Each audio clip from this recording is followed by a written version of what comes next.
Welcome to the show. Cut. Eid ul আজহায় তাণ্ডবের পর সবচেয়ে প্রতীক্ষিত বাংলা সিনেমা আরেফিন শুভর নীলচক্র।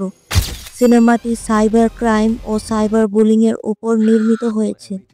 ট্রেলারে কালার ও এডিটিং হতাশাজনক। ট্রেলারে কোনো স্পেশাল ডায়ালগ নেই। দেশীয় সিনেমায় নতুন গল্প, শুভর চরিত্রটাও ইন্টারেস্টিং মনে হচ্ছে।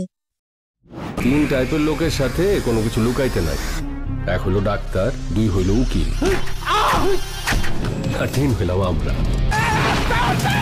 সিনেমায় তার বিপরীতে রয়েছেন মন্দিরা চক্রবর্তী। সম্ভবত এখানে ভিলেন হিসেবে আমরা গায়ক বালামকে দেখতে পাবো। বলেন কি? আরে হ্যাঁ, সত্যি বলছি। তাণ্ডবের টিজারের তুলনায় নীলচক্র ঠিক জমল না।